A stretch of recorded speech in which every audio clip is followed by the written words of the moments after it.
Oi, pessoal. Nesse vídeo a gente vai ver as soluções dos problemas de teorema do resto. Vamos lá. O primeiro problema aí da lista, vocês devem ter percebido, né? Foi justamente o primeiro exemplo que a gente fez na aula, tá? Não tinha nenhuma diferença, não. Era o mesmo problema, tá? Mesmo problema repetido. Vamos lá, vamos dar uma olhadinha no segundo. O segundo é parecido, caiu na AFA, né, em 2000 não, em 1999. E ele diz o seguinte: dado o polinômio p de x do terceiro grau, o valor de m para o qual p de x é divisível por x menos 2 é quanto, né? E aí? Bom, fácil, né? Só a gente aplicar o teorema do resto e agora garantir que o resto seja igual a zero, já que ele quer que o polinômio seja divisível por x menos 2. A raiz dessa expressão x menos 2, a raiz desse polinômio é 2, né? É o valor de x que zera essa expressão. Então a raiz é 2, a gente acha o valor numérico de 2 por p igual a zero. Então é só substituir aqui na expressão de p, onde tem x, se substituir por 2, então vai ficar 2 ao cubo, né? Menos 3 vezes 2 ao quadrado, menos 4 vezes 2, mais m menos 1 igual a zero. E aí vai ficar, né? 2 ao cubo, 8, né? 2 vezes 2 vezes 2, né? 8. 2 ao quadrado, 4 vezes 3 deu 12, 4 vezes 2, 8, com menos 1 lá de fora. 8 menos 8 zerou, menos 12 menos 1 é menos 13. Você vai pegar o menos 13 e passar para o segundo membro, né? Vai sobrar m igual a 13. Então, letra C é a alternativa correta. A gente precisa ter o m valendo 13 para que esse polinômio p de x seja divisível por x menos 2. A gente, claro, né? Estou sempre repetindo, a gente podia ter resolvido também pelo método das chaves, também pelo Brioufini, né? Seria possível resolver, mas o teorema do resto ele facilita as contas, né? Você vai conseguir resolver com menos esforço recorrendo ao teorema do resto. E esse terceiro problema, pessoal, o problema aí da ESA de 2008, ele tem uma característica interessante que você não conseguiria resolver esse problema usando o método das chaves e nem o Breuer-Fini, né? Nesse caso aí mesmo só o teorema do resto. Isso porque, olha onde aparece a incógnita, né? Quer dizer, não é a incógnita que a gente quer determinar, né? Ela aparece aqui no expoente, ela não aparece no coeficiente. Então a gente não sabe qual é o grau do polinômio p de x. Então, se você não sabe qual é o grau, você não consegue usar Breuer-Fini, né? Você fica totalmente perdido, né, se você não tem o grau do polinômio. Então, nesse caso aqui, a única ferramenta que a gente tinha à nossa disposição era mesmo o teorema do resto. Então, você vai fazer o divisor aqui é x menos 2, a gente vai pegar a raiz dele, a raiz é 2, e a gente sabe que o resto da divisão é 44. Então P de 2 é igual a 44. E vai substituindo onde você tem o x, você vai substituindo por 2, né? Vai fazendo essas contas, você vai encontrar no final que 2 elevado a n mais 1 é igual a 64. E mais 64, fatorando, você descobre que 64 é 2 a sexta, né? Então 2 elevado a n mais 1 é igual a 2 a sexta. A gente tem aqui uma equação exponencial e a gente consegue, como as bases são iguais, a gente pode simplesmente igualar os expoentes, n mais 1 é igual a 6, ou seja, o n vale 5. Certinho? Então né? Essa questão aí é um pouquinho diferente, né? Essa questão ela tem lá no Fundamento de Matemática Elementar, ela já caiu na ESA, já caiu também no exame da IFOM, né? Uma questão que de vez em quando a gente vê por aí, né? É uma questão que costuma ser repetida, né? Então é bom estar atento, né? Vai que cai de novo. Pessoal, questão 4 aí. AFA. O parâmetro A, de modo que o resto da divisão desse polinômio do terceiro grau por x mais 2 seja 6, é igual a quanto, né? Já que eu quero dividir por x mais 2, eu tenho que calcular o valor numérico de menos 2, né? Tem que calcular o p de menos 2 e igualar com o resto. O resto é igual a 6, a gente iguala e resolve, né? Só ter paciência aí de fazer essas contas, vai fazendo aí até o final, você vai descobrir que o A vale 10, né? Não tem mistério, essa questão 4 aí é o mesmo princípio das questões anteriores e também dos dois primeiros exemplos que a gente tinha feito, né, no vídeo anterior. Então a gente descobre aí sem problema que o A vale 10 e é a alternativa B, né? A alternativa B é a resposta dessa questão 4. Vamos lá, pessoal, vamos ver mais uma, né? A gente tinha aí A gente tinha ao todo eram 12, né? 12 questões. Vamos lá, vamos avançar. Questão de 2009 da EA. O resto da divisão desse polinômio do segundo grau por x mais 2k é quanto, né? E aí, quanto que vale o resto dessa divisão? Então, de novo, né? Se você quiser usar outros métodos de divisão, Breuil-Ruffini, Chaves, ok, sem problema nenhum, mas o teorema do resto aqui parece ser a melhor opção, né? Pelo menos a que dá menos trabalho, a que vai exigir menos esforço. Você vai pegar o divisor igualar aqui a zero, né? Determinar a raiz, você vai encontrar x igual a menos 2k, esse valor vai ser a raiz, cálculo P de menos 2k, né? Você vai descobrir 4k ao cubo menos 2k menos 1. É justamente o que diz a alternativa D, e aí em duas linhas o problema está resolvido. Sexta questão, FGV. O resto da divisão desse polinômio do quinto grau, né, por esse produto, né, é quanto? Bom, pessoal, nessa questão, normalmente, né, o que a gente poderia pensar em fazer? Né? Pegar aqui o divisor, né, pegar esse divisor que é um produto de três fatores, fazer a distributiva, né, fazer o chuveirinho, chegar no polinômio do terceiro grau e depois dividir o polinômio do quinto grau pelo polinômio do terceiro grau usando o método das chaves, tá bom? Você podia fazer desse jeito, sem problema. Você ia descobrir, ao final dessas contas, né, você ia descobrir que o resto é zero, né? Que a alternativa correta é a letra E, que a divisão é exata, tá bom? Mas, né, se você tiver com preguiça de fazer essa conta toda, você pode fazer alguns testes, né, para ver se você está com sorte, né? Como seriam esses testes, né? Você pode pegar aqui e tentar dividir esse polinômio por x menos 1, tá bom? Então é só calcular o valor numérico dessa expressão quando a gente trocar o x por 1. Se der zero, significa que o polinômio ele é divisível pelo primeiro fator. E se a gente conseguir verificar que ele é divisível por cada um dos fatores, ele vai ser divisível também pelo produto. E aí, por que eu disse, né, que a gente testa para ver se a gente está com sorte? Porque se por acaso ele não for divisível por por ao menos um, né, desses fatores, a gente já não vai conseguir resolver por esse método, né? A gente vai ter que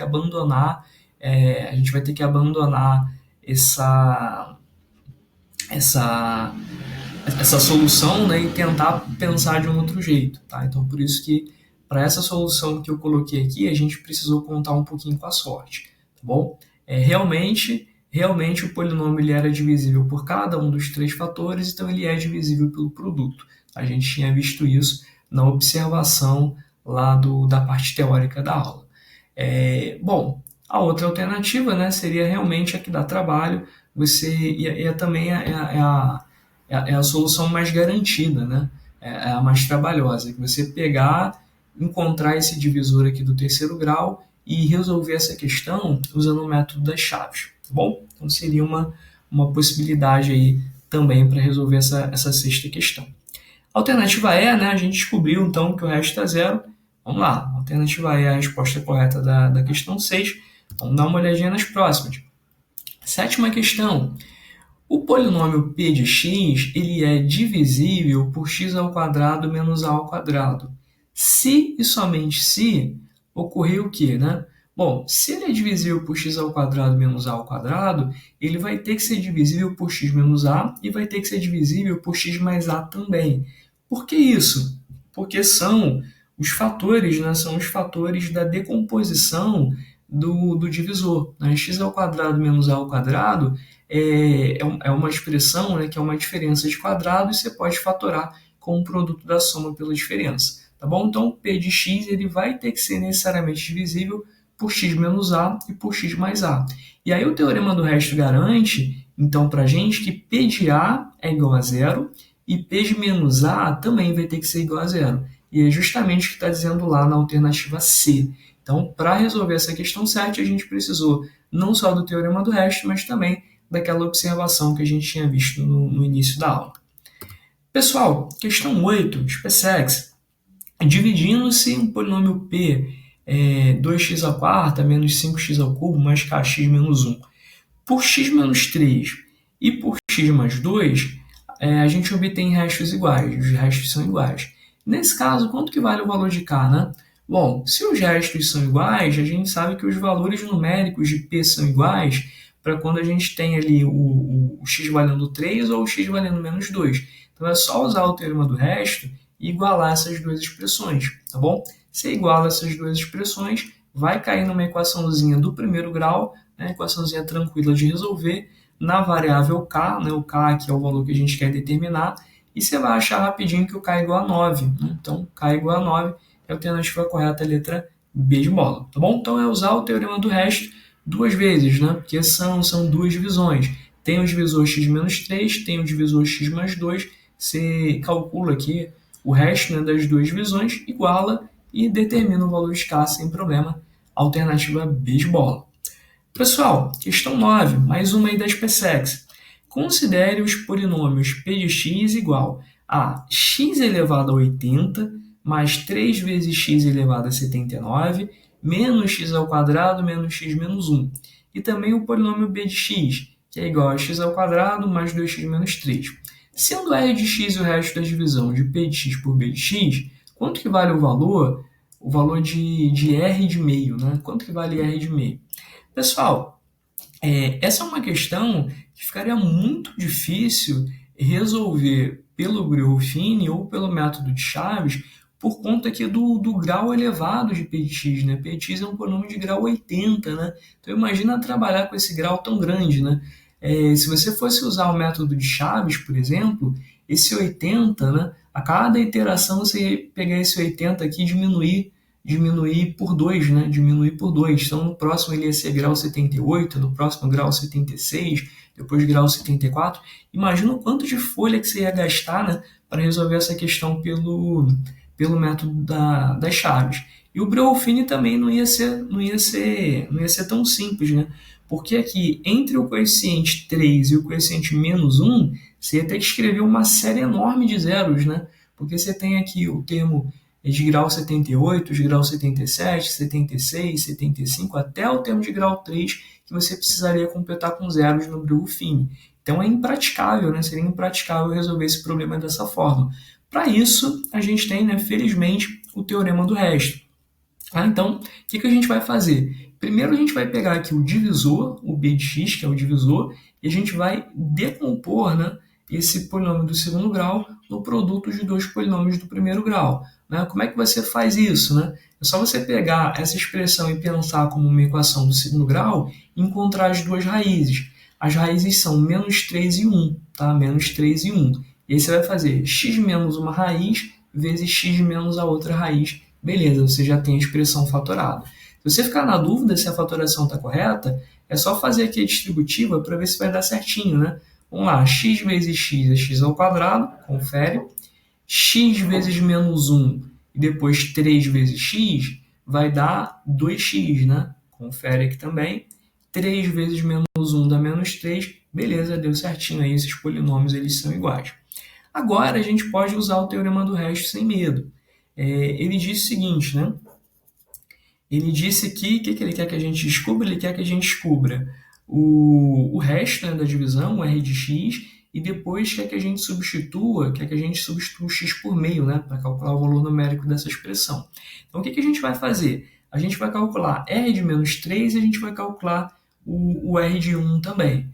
E felizmente, né, vai dar aí valores simples, né, vai dar valores pequenos. Por exemplo, se você calcular r de menos 3, você vai encontrar menos 7, tá bom? O que não é difícil, né? Não é difícil de fazer, apesar de você ter aqui uma expressão elevada a 80, né? Porque vai aparecer 3 elevado a 80 e menos 3 elevado a 80, esses valores se cancelam, tá bom? Então, o r de menos 3 é menos 7 e o r de 1 é 1. Ok. Agora, a gente vai determinar o resto. Observa que o resto é um polinômio no máximo do primeiro grau. Né? Por que isso? Porque o divisor é do segundo grau, né? E o resto tem que ser um grau, tem que ter um grau menor, né? Tem que ser um grau menor, tem que ter um grau menor do que o grau do divisor. Então, o resto vai ser da forma ax mais b. A gente já sabe que R de menos 3 é igual a menos 7, R de 1 é igual a 1, o teorema do resto garantiu isso para a gente, e agora a gente consegue determinar os valores de A e B, né? Os valores de A e B são 2 e menos 1, respectivamente, o resto então é 2x menos 1. Troca x por meio, que você vai encontrar o resultado zero, né? É zero, letra A, alternativa correta dessa questão 9, SpaceX de 2015. Pessoal, questão 10. Essa questão 10 é parecida com o terceiro exemplo que a gente tinha visto em aula. Agora a gente tem um polinômio que a gente não sabe muita coisa sobre ele, né? Um polinômio desconhecido. A gente só sabe o seguinte, a gente só sabe o resto da divisão desse polinômio por dois polinômios do primeiro grau. E a gente quer saber quanto que é o resto da divisão desse mesmo polinômio pelo produto aqui dos divisores que a gente já conhece, tá? E aí, como é que vai ficar o resto, sabendo o resto da divisão por x menos 1, que é igual a 2, e sabendo o resto da divisão por x menos 2, que é igual a 1, qual é o resto da divisão por x menos 1 que multiplica x menos 2? Né? Bom, então o que a gente vai fazer? Teorema do resto, né? A gente já sabe que o resto da divisão desse polinômio por x menos 1 é r de 1, que é igual a p de 1, pelo teorema do resto, que é igual a 2. Né? Como é que a gente sabe? Porque a gente sabe que é 2, o próprio enunciado já disse, né? O resto é 2. E a mesma coisa quando você divide por x menos 2, você sabe que o resto é 1. Né? Tá a informação aqui na segunda linha. O polinômio, pessoal, r de x, ele no máximo do primeiro grau, de novo, né? Você está dividindo por um polinômio do segundo grau, então o resto vai ser no máximo do primeiro grau. E aí você monta o sisteminha, descobre sem problema os valores de A e de B. Tá? O A vale menos 1, o B vale 3, então o polinômio é menos x mais 3. Você vai encontrar a alternativa correta lá no item B. Questão 11. Um polinômio p de x dividido por x menos 2 deixa resto 3 e dividido por x menos 4 deixa resto 1. Qual é o resto da divisão desse polinômio por x menos 2 vezes x menos 4? Então, questãozinha aí da AFA, né? É muito parecida com essa do Mackenzie que a gente acabou de ver, só mudam mesmo os valores, né? Mas a estrutura é a mesma, né? Você pode conferir e observar que é muito parecida, né? Alternativa correta é a letra B, o resto é o polinômio menos x mais 5. Menos x mais 5 está dizendo lá na letra B. Pessoal, vamos dar uma olhadinha aí na última, né? Última questão da lista, questão 12, diz o seguinte: se o resto da divisão desse polinômio do terceiro grau, né, x ao cubo mais px mais q, pelo polinômio x ao quadrado menos x menos 2 é igual a 4, então p vezes q vale quanto? Né? E aí, quanto é que vale p vezes q? Bom, o que a gente pode fazer? Claro, né? Dá para a gente resolver essa questão pelo método das chaves. Inclusive, a gente já viu essa mesma questão lá na aula de método das chaves. Né? Se você voltar um pouquinho e dar uma olhada nas aulas anteriores, você vai ver que essa mesma questão já foi resolvida desse modo. Né? Mas agora que a gente conhece o teorema do resto, a gente pode resolver de um jeito mais esperto. Né? Basta que você fatore o polinômio divisor, né? Fatore o polinômio divisor, ou simplesmente encontra as raízes, né? As raízes são 2 e menos 1, e a gente aplica agora o teorema do resto. Se aplica o teorema do resto, e aí vai ficar assim, vamos lá. Como P de x deixa resto 4 na divisão por D de x, a gente sabe que D de x divide exatamente P de x menos 4, tá bom? Então, o que está acontecendo aqui? Se eu pego P de x e divido por D de x, eu tenho o resto 4. Mas se eu pegar esse P de x aqui e subtrair 4, agora a divisão por D de x ela vai ser exata, tá? Por exemplo, né? Vou dar um exemplo aqui. Se eu pego 34 e divido por 5, 34 dividido por 5 dá resto 4. Mas se eu pegar esse 34 e subtrair o resto, 34 menos 4, 30. Quando eu dividir por 5, agora vai dar divisão exata. Aí é a mesma coisa que a gente está usando aqui. Então a gente já sabe que P de x menos 4, ele é divisível por D de x. Então o teorema do resto, né, diz que quando você fizer a divisão, aqui, só um instante. E pessoal, meu telefone tocou aqui, mas já resolvi. O que que acontece, né, pessoal? Na verdade, tem um errinho aqui, tava reparando. Aqui eu coloquei P de menos 2, tá? Não é P de menos 2, não, é P de 2, tá? Nessa linha que tá errada. Mas aqui embaixo tá certinho, né? Então é só a gente calcular aqui o P de 2 e o P de menos um. A gente já sabe que tanto o P de 2 quanto o P de menos um vão dar 4, né? Ah, por que que a gente sabe disso? Dá uma olhadinha aqui, né? É só pegar esse menos 4, passar, né, para o outro lado, ele vai ficar aqui positivo, né? Então a gente tirou aí um sisteminha para resolver. Como é que vai ficar aqui? P de 2, né? P de 2. Como é que você vai encontrar P de 2? É só você substituir o x aqui onde tem por 2 e... Vamos lá, é só você substituir o x, né, onde tem por 2 ou o x onde tem por menos um, resolve esse sisteminha, você vai encontrar os valores de P e de Q. P vale menos 3 e Q vale 2, certinho? Como ele quer o produto desses dois valores, o produto é menos 6, alternativa C, e a gente fechou aí essa parte de teorema do resto. Valeu, pessoal. Tchau, tchau. Até a próxima.